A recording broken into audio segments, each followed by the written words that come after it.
सर्वसामान्यांच्या हक्काचा आवाज जागर जनस्थान।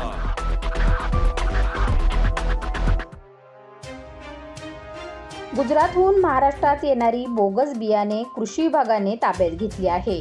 खरीप हंगामाच्या पार्श्वभूमीवर राज्यात कृषी विभागामार्फत बेकायदेशीर प्रतिबंधक असलेले बनावट बियाणे उत्पादन व विक्री संदर्भात विशेष मोहीम हाती घेण्यात आली आहे।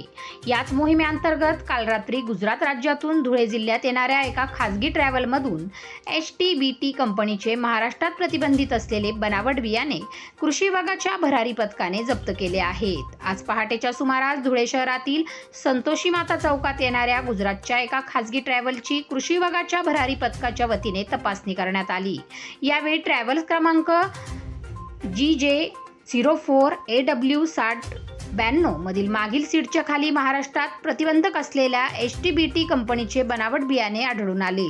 सदर ट्रॅव्हल चालकाविरोधात धुळे शहर पोलीस ठाण्यात गुन्हा दाखल करण्यात आला आहे।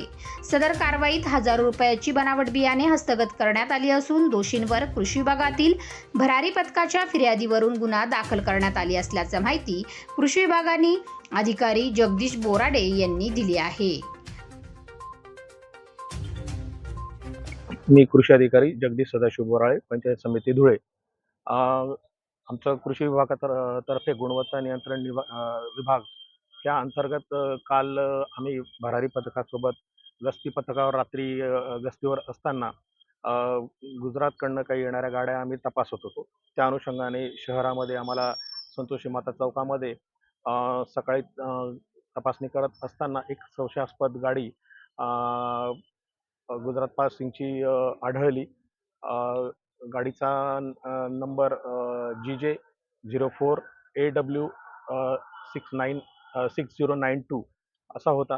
त्या अनुषंगाने आम्ही त्याला संतोषी माता चौकात थांबवले असता त्याने आम्हाला एक डिक्की उघडून दाखवली। त्या डिक्कीत काही आढळलं नाही। त्या अनुषंगाने आम्ही त्याला दुसरी डिक्की उघडण्यास सांगितली, परंतु त्याने ती डिक्की न उघडता गाडी सरळ पुढे नेली। आम्ही थोडा गाडीचा पाठलाग करून त्याला झाशीच्या राणीच्या पुतळ्याजवळ तो थांबला असता प्रवासी उतरवत असताना आम्ही त्या ठिकाणी त्याला पाठलाग करून त्याच्या मागे गेलो आणि त्याच्या गाडीची झडती घेतली असता सगळ्यात शेवटच्या सीटच्या खाली आम्हाला प्रतिबंधित HTBT कापूस बियाण्याचे एकूण 21 पाकिटं त्या ठिकाणी सापडले। त्याच्यामध्ये 17 धनुष्य 5G आणि 4 फाल्कन 5G अशा 2 कंपन्यांची एकूण 21 पाकिटं त्या ठिकाणी आम्हाला आढळून आली। त्या अनुषंगाने आम्ही शहर पोलीस स्टेशनला संपर्क करून सदर मुद्देमाल व गाडी जप्त करून पोलिसांच्या स्वाधीन केलेली आहे। माझ्यासोबत भरारी पथकामध्ये विभागीय गुणवत्ता नियंत्रण नाशिक येथील कृषी अधिकारी तथा गुणवत्ता नियंत्रण निरीक्षक श्री कल्याण पाटील साहेब, जिल्हा गुणवत्ता नियंत्रण अधिकारी श्री तायडे साहेब, तसंच मोहीम अधिकारी जिल्हा परिषद धुळे श्री भास्कर वाघ साहेब, कृषी अधिकारी गुण नियंत्रण श्री PJ पाटील साहेब व मी स्वतः असे आमच्या 5 लोकांचं भरारी पथकात यावेळी समावेश होता। आणि साधारण कितीचा आहे तो माल? सर्वसाधारणपणे तो माल आहे 31,500चा माल आहे। आणि त्याच्यातले आपण 2 पाकिटं हे नमुने म्हणून प्रयोगशाळेत पाठवत आहोत। त्याच्यामध्ये कुठल्याही प्रकारचं काय असेल तर तो आपल्याला प्रयोगशाळेतून रिपोर्ट आल्यानंतर कळेल। जागर जनस्थानसाठी प्रतिनिधी रूपक बिरारी, धुळे।